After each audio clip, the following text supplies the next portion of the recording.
राम राम। जय Hind. School online classes में आपका स्वागत है। कक्षा 12 का हमारा टॉपिक चल रहा था वीड, और आज उस टॉपिक या उस लेसन का हम लास्ट टॉपिक करेंगे खरपतवार का रासायनिक नियंत्रण, उसके क्या लाभ हैं, उसकी क्या सीमाएं होती हैं और जैविक नियंत्रण। टॉपिक थोड़ा सा लंबा हो सकता है, इसलिए चलते हैं इसके बारे में आज अध्ययन करते हैं। सबसे पहले रासायनिक नियंत्रण। रासायनिक नियंत्रण यानी हम खरपतवारों को किसी रसायन के द्वारा ही नष्ट करते हैं। तो उसमें शाकनाशी रसायन परिभाषा आ जाती है। शाकनाशी रसायन किसे कहते हैं? तो वे रसायन जिनका प्रयोग हम खरपतवारों को नष्ट करने के लिए करते हैं शाकनाशी रसायन कहलाते हैं। अगर हम इसके बारे में बात करें कि इसका प्रारंभ कब हुआ, तो द्वितीय विश्व युद्ध के बाद जब 2,4-D का आविष्कार हुआ। 2,4-D डाइक्लोरोफिनॉक्सी एसिटिक एसिड है। इसका प्रयोग जो आविष्कार है वो द्वितीय विश्व युद्ध के बाद हुआ, और इसका प्रयोग मुख्यतः जो धान्य फसलें हैं उनमें चौड़ी पत्ती वाले खरपतवारों के लिए किया गया। सर्वप्रथम इसका प्रयोग है वो मक्का की फसल में किया गया, और एक अमेरिकन किसान है उसने इसका प्रयोग किया, और उसने देखा कि खरपतवार नियंत्रण के साथ साथ फसल के उत्पादन में भी वृद्धि हुई। तब पश्चात इसका प्रयोग है वो होने लगा। इसी दौरान MCPA यानी मिथाइल क्लोरोफिनॉक्सी एसिटिक एसिड जो खरपतवार नाशी है उसका भी प्रयोग हुआ। तो आ जाए भी विश्व में सबसे पहले शाकनाशी रसायन कौन सा है? तो विश्व का सबसे पहला शाकनाशी रसायन है वो 2,4-D है। 2,4-D का प्रयोग कौन से खरपतवारों के लिए किया जाता है? तो इसका उत्तर होता है चौड़ी पत्ती वाले खरपतवारों को नष्ट करने के लिए किया जाता है। आगे हम पढ़ेंगे खरपतवारों को जो नष्ट करने वाले शाकनाशी रसायन है उसका वर्गीकरण। वर्गीकरण को हम मुख्यतः दो भागों में डिवाइड कर सकते हैं। एक है गुण विशेषता प्रभाव के आधार पर, और दूसरा है उसका प्रयोग करने के समय के आधार पर। तो पहला हम पढ़ेंगे गुण विशेषता प्रभाव के आधार पर खरपतवारों का वर्गीकरण। गुण विशेषता प्रभाव के आधार पर इसको हमने 5 भागों में डिवाइड किया है। पहला है, या हम उसको A कर लेते हैं, selective and non selective herbicide यानी वर्णात्मक और अवर्णात्मक शाकनाशी। वर्णात्मक और अवर्णात्मक दोनों शब्द से ही इसकी परिभाषा हमें पता चल जाती है। वर्णात्मक यानी चुनकर, अवर्णात्मक यानी बिना चुने। तो सेलेक्टिव हर्बिसाइड में वे शाकनाशी रसायन आते हैं जो पौधों को चुन चुन कर नष्ट करते हैं। यानी अगर हम फसल में प्रयोग कर रहे हैं तो वो उन्हीं पौधों को या उन्हीं खरपतवारों को नष्ट करेंगे जिनका हम चाहते हैं। अन्य पौधों को वो किसी भी प्रकार की हानि नहीं पहुंचाते हैं। जैसे हमारे खेत में हमने गेहूं की फसल बो रखी है, उसमें चौड़ी पत्ती वाला खरपतवार उग जाता है, तो हम उसमें किसका प्रयोग करेंगे? 2,4-D का प्रयोग करेंगे। तो हमारी जो मुख्य फसल है गेहूं, उसको कोई हानि नहीं पहुंचती है, बल्कि 2,4-D से चौड़ी पत्ती वाला खरपतवार ही नष्ट होता है। इसी प्रकार अगर हम बात कर ले कि हमारी गेहूं की फसल में उसमें गुल्ली डंडा लगा हुआ है, तो गुल्ली डंडा को नियंत्रण करने के लिए भी हम आइसोप्रोप्योन का प्रयोग करते हैं। तो आइसोप्रोप्योन क्या काम करेगा? केवल गुल्ली डंडे को ही नष्ट करेगा, हमारी गेहूं की फसल को कोई हानि नहीं पहुंचाता है। तो इसमें हम क्या लिखेंगे कि वे शाकनाशी रसायन जो विशेष प्रकार के पौधों को ही नष्ट करते हैं सेलेक्टिव हर्बिसाइड या वर्णात्मक शाकनाशी कहलाते हैं। क्लियर हुआ। अगला है नॉन सेलेक्टिव। सेलेक्टिव की अगर बात कर ले तो आपको बता दिया है 2,4-D है, आइसोप्रोप्योरॉन है, जो हम लगभग खड़ी फसल में प्रयोग करते हैं उनमें हम सेलेक्टिव हर्बिसाइड का ही प्रयोग करते हैं। नॉन सेलेक्टिव अवर्णात्मक, यानी इनका छिड़काव करेंगे तो ये सभी प्रकार के पौधों को नष्ट कर देते हैं, चाहे उसमें खरपतवार हो चाहे उसमें फसल हो। तो इस प्रकार के जो शाकनाशी रसायन है उनका प्रयोग हम खड़ी फसल में नहीं करते हैं, ये ध्यान रख लेना भी। नॉन सेलेक्टिव खरपतवार जो शाकनाशी रसायन है उनका हम खड़ी फसल में प्रयोग नहीं करते हैं, क्योंकि ये सभी प्रकार के पौधों को नष्ट कर देते हैं। जैसे बात करते हैं डाइक्वाट, पैराक्वाट और ग्लाइफोसेट, इनका उदाहरण याद रख लेना। डाइक्वाट, पैराक्वाट, यानी ये सबके लगा देते हैं वाट, भी किसी को नहीं छोड़ते हैं, चाहे फसल हो चाहे खरपतवार हो। तो इसका उदाहरण क्या याद रख लेना, डाइक्वाट, पैराक्वाट और ग्लाइफोसेट, यानी ये फसल खड़ी फसल में इनका हम प्रयोग नहीं करते हैं। बंजर भूमि है, सड़क के किनारे है, रेल मार्गों के किनारे है, या अन्य जो भी ऐसे एरिया है जहाँ पर फसलें नहीं उगाई जा रही है, वहाँ पर अगर हमें खरपतवारों को नष्ट करना है तो हम डाइक्वाट और पैराक्वाट या ग्लाइफोसेट का ही प्रयोग करते हैं। इसका हमारा बी रहता है, यानी दूसरा soil active and foliage active herbicide, यानी मृदा सक्रिय एवं पत्र सक्रिय शाकनाशी। पहला तो हमने पढ़ लिया था वर्णात्मक और अवर्णात्मक। अब हम पढ़ेंगे भी ये सक्रिय किस पर रहते हैं, मिट्टी पर रहते हैं कि पत्थर पर रहते हैं। यानी कुछ शाकनाशी रसायन ऐसे होते हैं जिनका प्रयोग हम मिट्टी में करेंगे, यानी जिनका प्रयोग मिट्टी में करेंगे तो ही वो कारगर होंगे, तो वो क्या कहलाएंगे, मृदा सक्रिय शाकनाशी। इनका हम प्रयोग मिट्टी में करेंगे तो ये खरपतवारों को क्या करेंगे, नष्ट करते हैं, और इनका प्रभाव भी मृदा में लगभग 1 माह तक बना रहता है। उदाहरण के लिए बात करें एट्राजिन, एलाक्लोर, पेंडिमेथेलिन, फ्लुक्लोरलिन, ये सारे रसायन हैं वो मृदा सक्रिय शाकनाशी में आते हैं, यानी इनका प्रयोग हम मृदा में करेंगे तो ही खरपतवार नष्ट होगा। खड़ी फसल में या खरपतवार के ऊपर इनका प्रयोग करते हैं तो ये कारगर नहीं होते हैं। तो ये क्या कहलाते हैं, मृदा सक्रिय शाकनाशी। दूसरा है पत्र सक्रिय शाकनाशी रसायन, यानी ये पत्तों पर ही सक्रिय रहते हैं। किस पर सक्रिय रहेंगे, पत्तों पर सक्रिय रहते हैं, यानी पत्तियों पर अगर इनका छिड़काव करेंगे तो ही ये उन खरपतवारों को नष्ट करेंगे। इसमें अवर्णात्मक भी हो सकता है और वर्णात्मक भी है, वो जो उदाहरण है वो दोनों आ सकते हैं, क्योंकि वो पत्तों को नष्ट करते हैं।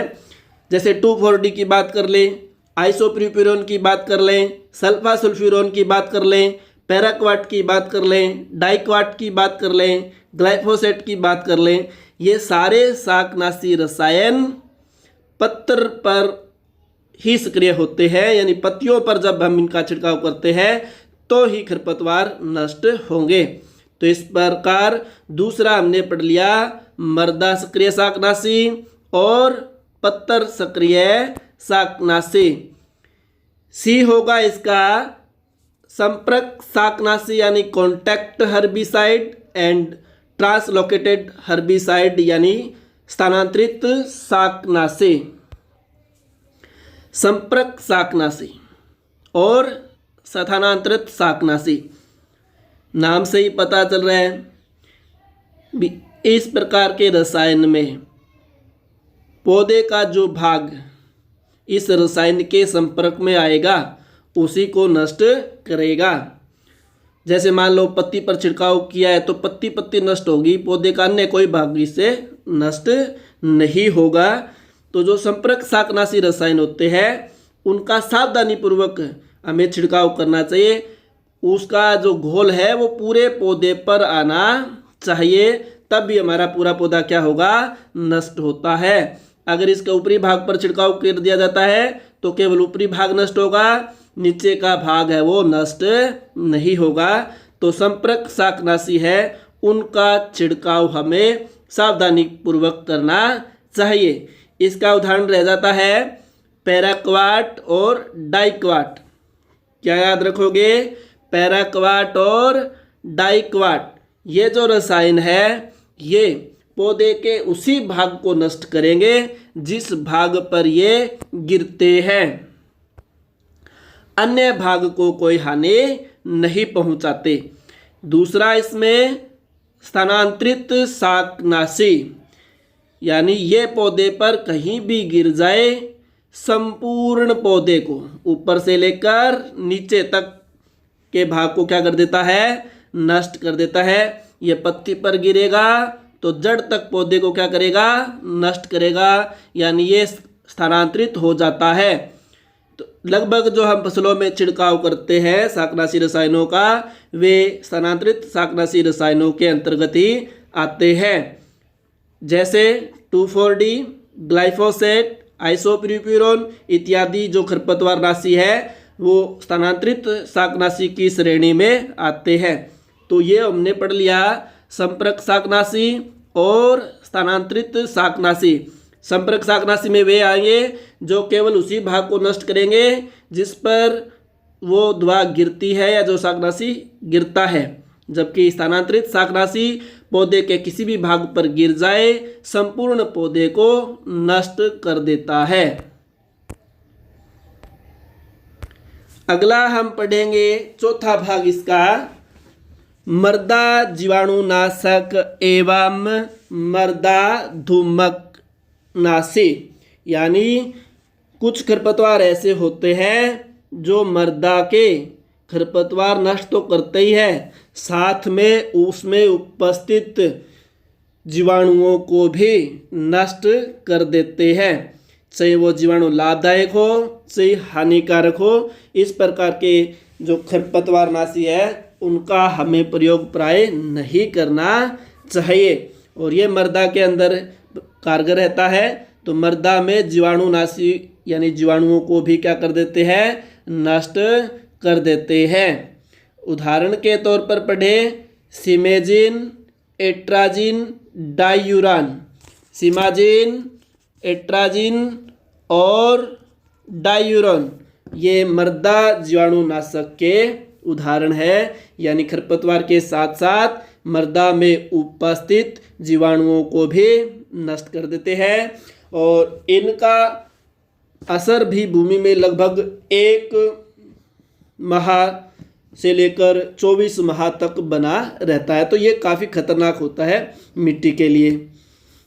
दूसरा है मृदा धूमकनाशी, यानी ये मृदा के अंदर गैस का निर्माण करते हैं और पूरी मिट्टी के अंदर फैल जाते हैं और खरपतवारों को नष्ट कर देते हैं। यानी ये मृदा में एक गैस या वाष्प के रूप में फैलकर खरपतवारों को नष्ट करते हैं। इस प्रकार के शाकनाशी रसायनों का प्रयोग करने के बाद मिट्टी को ढक देने से वो ज़्यादा कारगर होता है, जिससे कि गैस है वो बाहर न निकले। अगर हम मिट्टी को ढकते नहीं है तो इसकी कारगरता है वो कम हो जाती है। इसका उदाहरण है कार्बन डाइसल्फाइड और मिथाइल ब्रोमाइड। मृदा धूमक में कौन कौन से आ जाएंगे, कार्बन डाइसल्फाइड और मिथाइल ब्रोमाइड।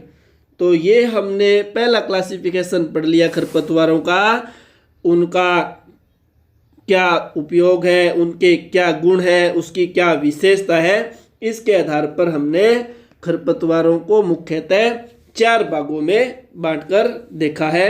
उसमें पहला हमने पढ़ा था वर्णात्मक अवर्णात्मक, दूसरा वर्णात्मक अवर्णात्मक के बाद दूसरा पढ़ा था मृदा सक्रिय शाकनाशी और पतरी सक्रिय शाकनाशी। तीसरा हमने पढ़ा था संपर्क शाकनाशी और स्थानांतरित शाकनाशी। चौथा हमने पढ़ा था मृदा जीवाणुनाशक शाकनाशी और मृदा धूमक शाकनाशी। अब हम दूसरा इसका वर्गीकरण पढ़ेंगे शाकनाशी के प्रयोग करने के समय के आधार पर, यानी इनका प्रयोग हम कब करें ताकि इसका जो उपयोग है वो सही तरीके से किया जा सके। इसमें पहला है प्री सोविंग स्टेज, यानी बुआई से या रोपाई से पूर्व अगर हम इनका प्रयोग करते हैं तो ये ज़्यादा कारगर रहते हैं और इनका पहले ही प्रयोग करना चाहिए। तो इनका प्रयोग फसल की बुआई से पहले किया जाता है। याद रख लेना, नाम से ही पता चलता है बुआई या रोपाई से पूर्व इसका प्रयोग किया जाता है। जैसे दलहनी व तिलहनी फसलों में फ्लूक्लोरोलिन का प्रयोग किया जाता है। दलहनी व तिलहनी फसलों में फ्लूक्लोरोलिन का प्रयोग काफ़ी बार आ चुका है जेट वगैरह में। ये प्रश्न बुआई से पहले या रोपाई से पूर्व काम में लिया जाने वाला शाकनाशी रसायन कौन सा है, तो उसका आपको नाम याद रखना है फ्लूक्लोरोलिन। इसकी लगभग 1 किलोग्राम मात्रा लेते हैं, जिसको हम 800 से 1000 लीटर पानी में घोलकर प्रति हेक्टेयर की दर से मिट्टी में मिला देते हैं, जिससे अधिकतर खरपतवार है वो नष्ट हो जाते हैं। दूसरा है प्री इमर्जेंस स्टेज, यानी बुआई के बाद अंकुरण से पहले, यानी ये जो पौधे हैं उनकी अंकुरण से पहले इसका प्रयोग करते हैं। बुआई के बाद करेंगे, यानी हमारी फसल है वो उसकी हम बिजाई करेंगे, लेकिन अंकुरण से पहले इसका हम क्या करेंगे, प्रयोग करते हैं। जैसे बात करें ज्वार बाजरा मक्का में एट्राजिन, ज्वार बाजरा मक्का में एट्राजिन व दलहनी तिलहनी फसलों में पेंडिमेथिलिन का प्रयोग किया जाता है। अब आ जाए आपका प्रश्न, बुआई के बाद व अंकुरण से पहले प्रयोग में लिया जाने वाला शाकनाशी रसायन कौन सा है, एट्राजिन और पेंडिमेथिलिन। पूछ लिया जाए दलहनी फसलों में किसका प्रयोग किया जाता है, तो क्या लिखोगे, पेंडिमेथिलिन। ज्वार बाजरा मक्का में पूछ लिया जाए तो क्या लिखोगे, एट्राजिन। तीसरा इसका है अंकुरण के बाद, यानी जब खरपतवार उग जाते हैं तो ये खरपतवार नाशी क्या होते हैं, कारगर होते हैं।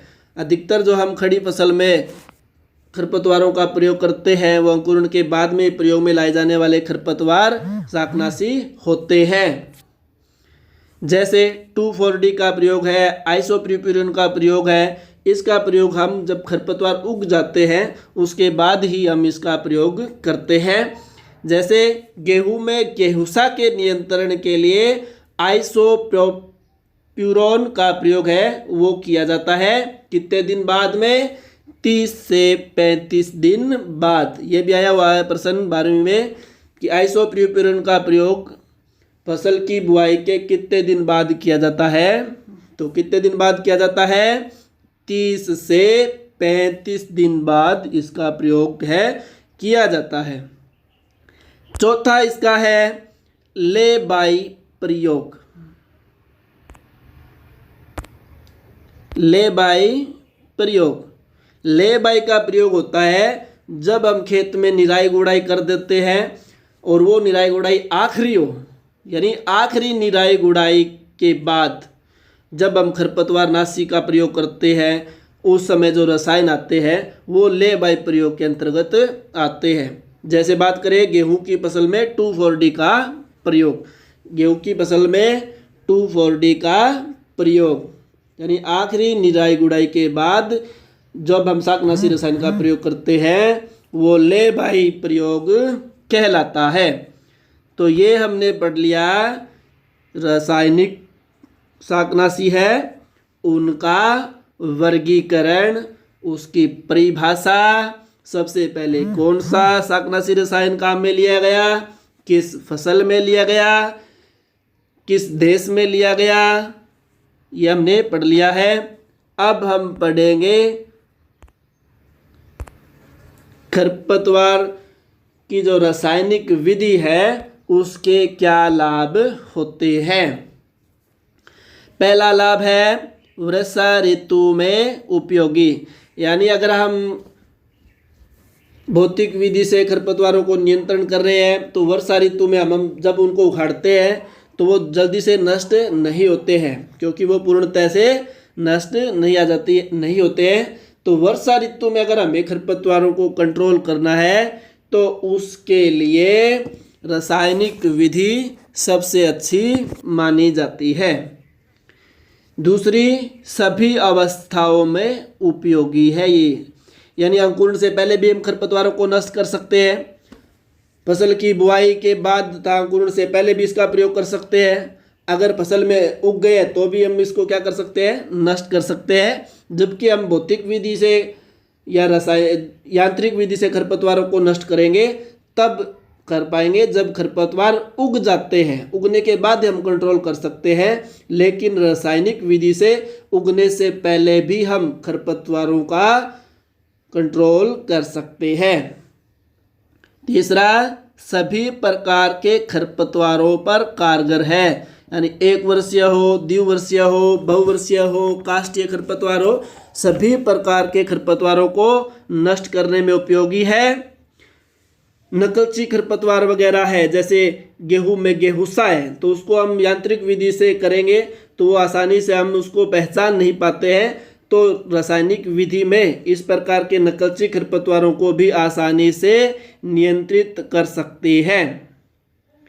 चौथा लाभ होगा इसका मृदा कटाव वाले स्थानों में उपयोगी, यानी जहां पर मिट्टी का कटाव अधिक होता है उन क्षेत्रों में अगर हम यांत्रिक विधि से या निराई गुड़ाई जुताई करते हैं तो मिट्टी का कटाव क्या होगा, ज़्यादा होगा।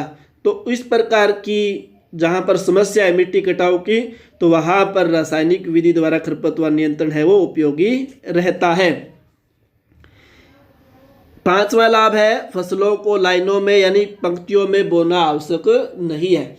अगर बात कर ले हम कृषि उपकरण से या यांत्रिक विधि से अगर हम खरपतवारों का नियंत्रण करना चाहें तो उसके लिए हमें फसलों की बुआई है वो लाइनों में या पंक्तियों में ही करनी होगी, जबकि रासायनिक विधि में इस प्रकार की कोई समस्या नहीं है, फसलों की बुआई छिड़काव विधि से भी कर सकते हैं।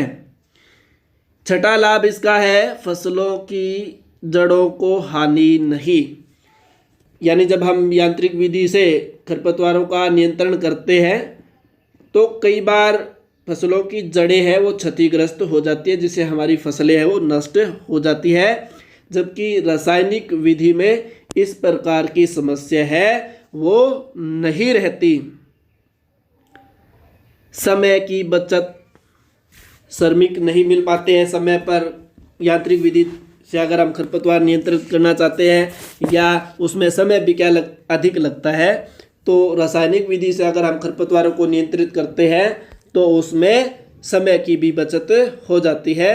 तो ये तो हो गया मुख्य इसके क्या लाभ है।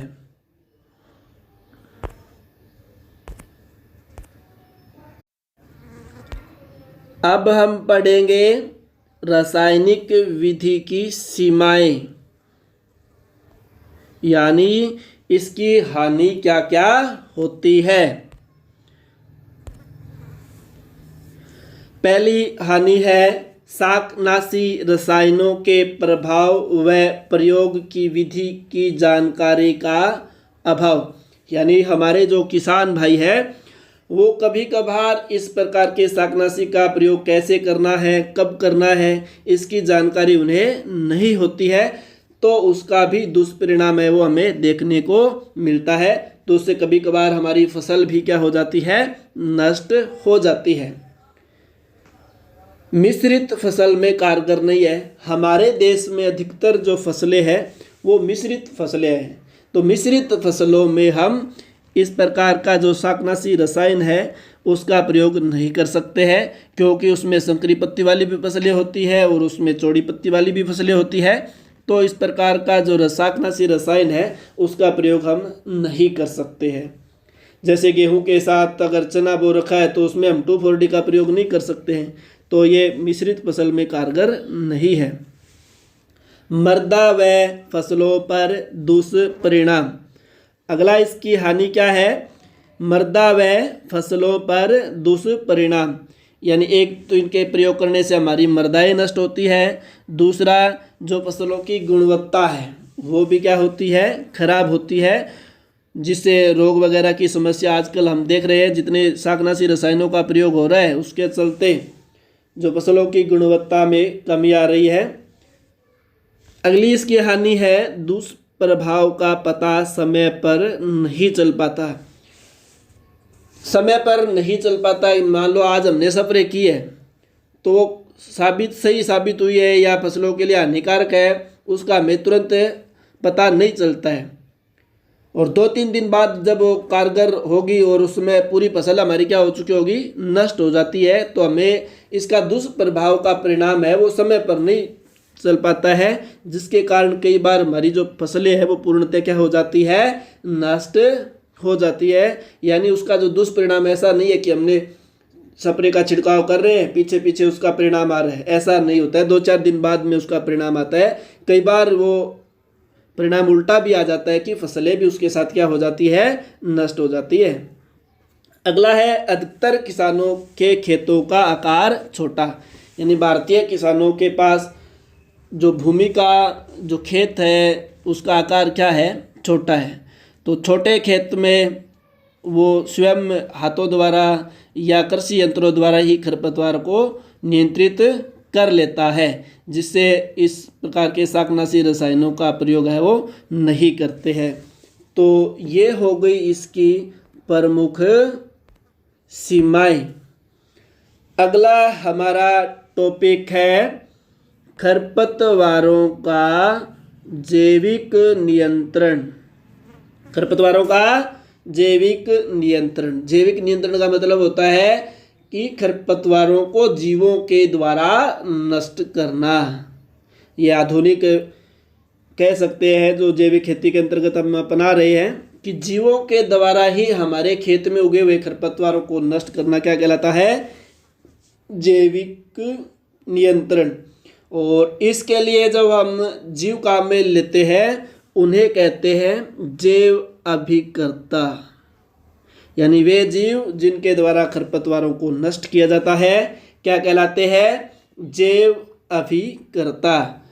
इसमें कीटों के बहुत सारे गण हैं, जैसे लेपिडोप्टेरा, हेमीप्टेरा, कोलियोप्टेरा, हाइमेनोप्टेरा, थाइसोनोप्टेरा। ये जो गण है इसके बहुत सारे कीट ऐसे हैं जो खरपतवारों को नष्ट करने में कारगर होते हैं। तो जैविक नियंत्रण की परिभाषा, जीवों के द्वारा खरपतवारों को नष्ट करना क्या कहलाता है? जैविक नियंत्रण। फिर पूछ ले जैव अभिकर्ता क्या है? वे जीव जिनके द्वारा खरपतवारों को नष्ट किया जाता है या वे जीव के वर्ग जिनके द्वारा खरपतवारों को नष्ट किया जाता है, जैव अभिकर्ता कहलाता है। इतना क्लियर हुआ? अब जो हम जैव अभिकर्ता खेत में लेकर आ रहे हैं खरपतवार नष्ट करने के लिए, उसमें क्या गुण होने चाहिए वो भी हमें ध्यान होना चाहिए। तो जैव अभिकर्ता के क्या गुण होने चाहिए? उसका पहला है विशेष पौधों को खाने वाला होना चाहिए। यानी जो हम जैव अभिकर्ता लेकर आ रहे हैं या जो कीट लेकर आ रहे हैं वो हम जिस खरपतवार के लिए लेकर आ रहे हैं वो केवल उसी को खाए, अन्य हमारी जो फसलें के पौधा है उसको हानि नहीं पहुंचाने वाला होना चाहिए। यानी वो कोई विशेष पौधे को ही खाने वाला होना चाहिए। पहला गुण होना चाहिए मुख्य। दूसरा, इनका गुणन और जो है उसकी वृद्धि है या गुणन है वो तीव्रता से होनी चाहिए। यानी जो हम कीट लेकर आ रहे हैं वो अपनी संख्या में गुणन या प्रजनन है वो तेजी से करने वाले होने चाहिए, ताकि खरपतवारों को कम समय में नियंत्रित किया जा सके। दूसरा ये गुण होना चाहिए। तीसरा, अगर हम इसको कहीं नए स्थान पर लेकर आ रहे हैं तो उस स्थान को ये जल्दी से सहन कर लेने वाला होना चाहिए। यानी वहाँ पर ये शीघ्रता से जम जाना चाहिए। ऐसा नहीं हम लेकर आ रहे हैं आज और 2-3 महीने बाद में वो असर करेगा, तब तक तो हमारी फसल क्या हो चुकी होगी, नष्ट हो चुकी होगी। तो ऐसा होना चाहिए कि इस स्थान पर लेकर आ रहे हैं उस स्थान को ये जल्दी अपने सहनशील कर ले। चौथा इसका गुण होना चाहिए, जो हम कीट लेकर आ रहे हैं हमें भी ध्यान में रख लेना चाहिए कि जो हम कीट लेकर आ रहे हैं हमारे क्षेत्र में उसके शत्रु कीट नहीं होने चाहिए। मान लो हम कोई कीट लेकर आ रहे हैं हमारे एरिया में, उसका भी कोई शत्रु कीट है तो वो आते उसको क्या कर देंगे, नष्ट कर देंगे। तो ये भी ध्यान में रख लेना चाहिए कि जो हम कीट लेकर आ रहे हैं या जो जैव विविधता लेकर आ रहे हैं हमारे आसपास का एरिया है उसमें उसके कोई प्राकृतिक शत्रु कीट है वो नहीं होने चाहिए, अन्यथा वो उनको क्या कर देंगे, नष्ट कर देंगे। जैविक नियंत्रण की सफलता के उदाहरण, यानी काफ़ी उदाहरण है जिसके द्वारा हमने खरपतवारों को नियंत्रित किया है। सबसे पहला उदाहरण है विश्व का लेंटाना कैमरा। कौन सा है भाई, लेंटाना कैमरा। अब आपको प्रश्न पूछ ले, सर्वप्रथम किस खरपतवार को कीटों के द्वारा या जैविक नियंत्रण द्वारा नष्ट करने में सफलता मिली, वो है लेंटाना कैमरा। पूछ लिया जाए लेंटाना कैमरा को किस कीट के द्वारा नष्ट किया जाता है तो उसका लिखोगे क्रोसिडोसिमा लेंटाना। क्या लिखोगे, क्रोसिडिसोमा लेंटाना। भारत में इसको 1921 में लेकर आए मेक्सिको से। कहाँ से भाई, मेक्सिको से 1921। याद रह जाएगा, लेंटाना कैमरा क्रोसिडोसोमा लेंटाना से नियंत्रित होता है। दूसरा है गाजर घास। कौन सी है, गाजर घास।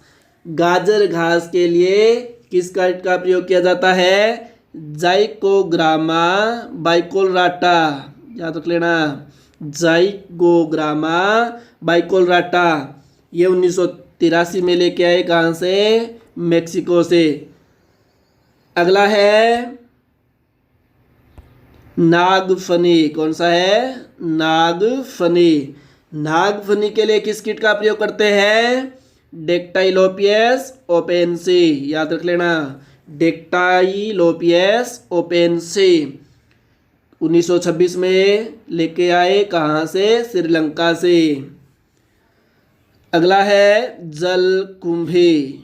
कौन सा खरपतवार है, जलकुंभी। जलकुंभी को नियंत्रित करने के लिए किस कीट का प्रयोग करते हैं, नियोक्टिना ब्रोची। किस कीट का प्रयोग करते हैं, नियोक्टिना ब्रोची। और इसको कब लेके आए, 1982। कहाँ से लेके आए, अमेरिका से। कहाँ से लेके आए भाई, अमेरिका से। अब हमारी किताब में बात करें तो इनके 2 उदाहरण दिए हुए हैं, लेंटाना कैमरा का और गाजर घास का। तो ये इम्पोर्टेंट है, इनको याद कर लेना दोनों को। लेंटाना कैमरा क्रोसिडोसोमा लेंटाना का प्रयोग किया जाता है, गाजर घास के लिए जाइकोग्रामा बाइकोलराटा का उपयोग किया जाता है।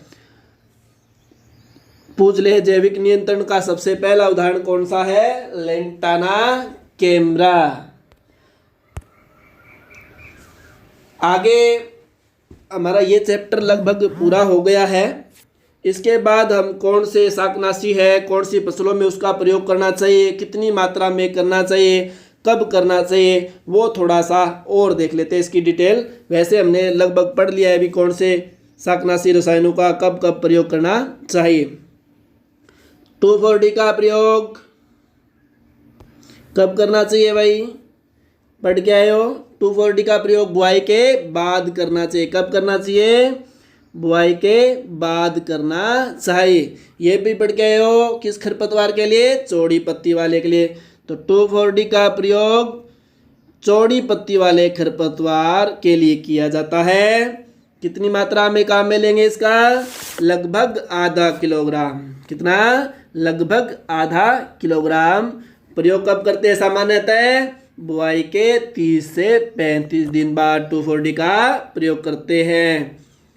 अगला है एलाक्लोर। क्या है, एलाक्लोर। एलाक्लोर का प्रयोग किस फसल में करते हैं, सामान्यतः सोयाबीन और मक्का में। किस में करेंगे? सोयाबीन और मक्का में। मात्रा लेते हैं लगभग 2 से 2.5 किलोग्राम। कितनी लेंगे? 2 से 2.5 किलोग्राम।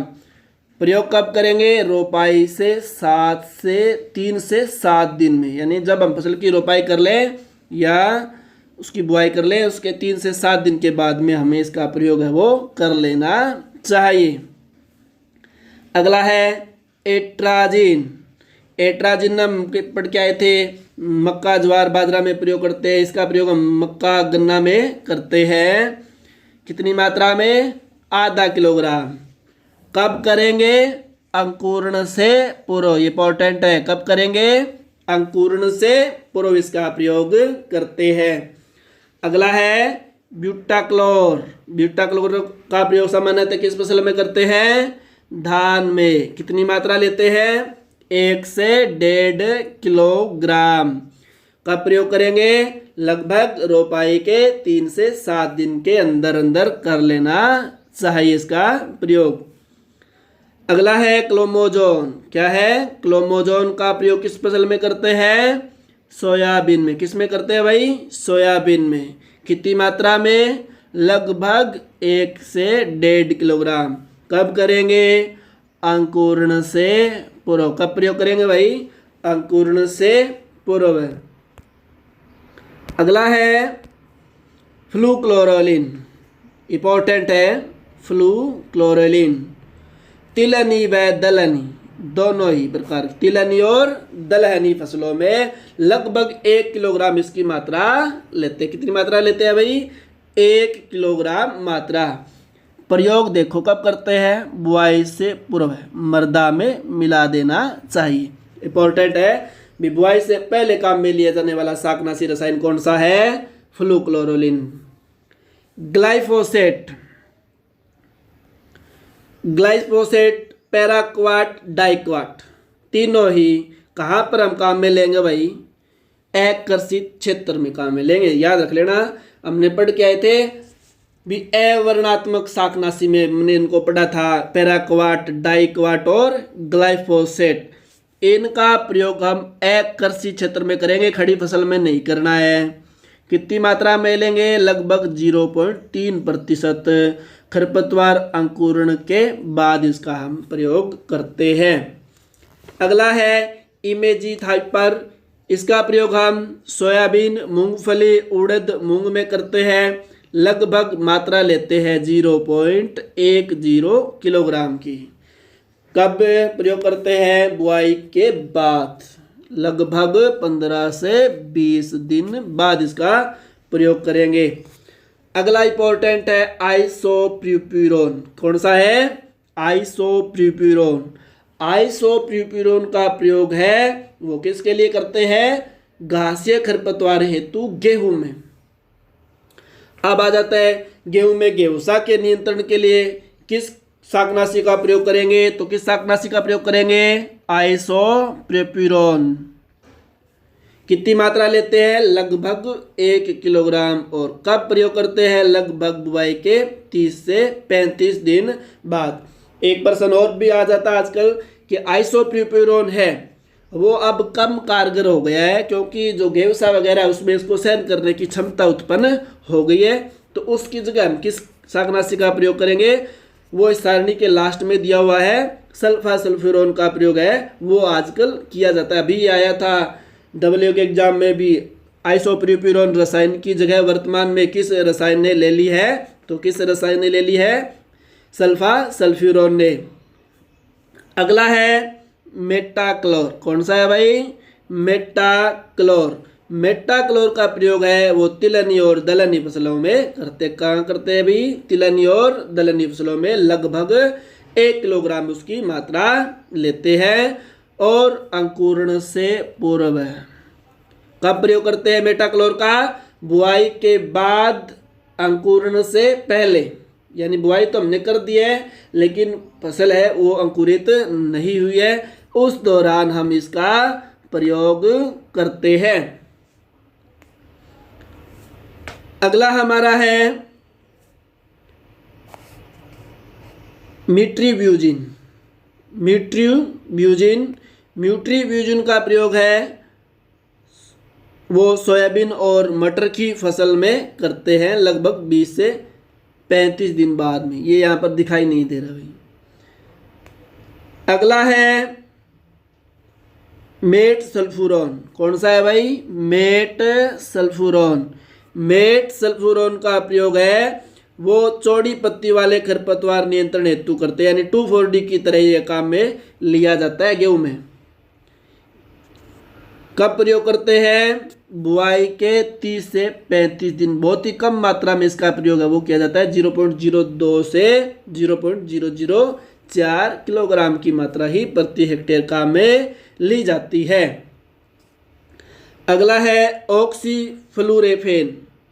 ऑक्सीफ्लोरेफेन, इसका प्रयोग किसमें किया जाता है? आलू में। कितनी मात्रा लेते हैं? लगभग 0.15 किलोग्राम। प्रयोग कब करते हैं? अंकुरण पूर्व। अब ये आ गया भाई पैराक्वाट, जो हमने अभी ऊपर पढ़ के आए थे ग्लाइफोसेट, उसी की श्रेणी का है पैराक्वाट या डाइक्वाट। ये भी आकर्षित क्षेत्र में काम में लिया जाता है। लगभग इसकी सांद्रता रखते हैं वो 0.1 से 0.2%। खरपतवार उगने के बाद इसका भी प्रयोग किया जाता है। अगला है पेंडामेथिलिन। वर्गीकरण में हम पढ़ के आए थे कौन सी में भी है? बुआई के बाद अंकुरण से पहले की श्रेणी में आता है। कौन सी फसलों के लिए पढ़ के आए थे? तिलहनी व दलहनी। मसाला कपास वाली फसलों में इसका प्रयोग किया जाता है पेंडिमेथिलिन। कितनी मात्रा में? लगभग 1 किलोग्राम मात्रा। प्रयोग कब करते हैं? बुआई के बाद और अंकुरण से पूर्व। और लास्ट है सल्फा सल्फ्यूरोन, जो अभी हम बात कर रहे थे कि आइसोप्रोप्यूरिन की जगह किसने ले ली है?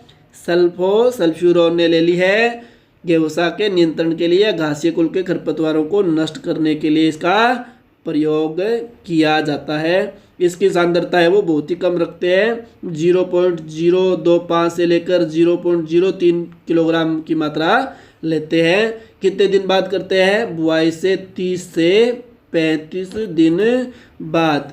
तो इनका आपको ये भी याद करने हैं, धीरे धीरे याद हो जाएंगे। रोज 2-4 खरपतवार शाकनाशी रसायन है उसको याद कर लेने से ये आसानी से याद हो जाते हैं। तो इसी के साथ हमारा ये चैप्टर है वो पूरा हुआ वीट का। अगली बार अगली क्लास में अलग पार्ट अलग टॉपिक के साथ फिर हाजिर होंगे। जय हिंद, जय भारत।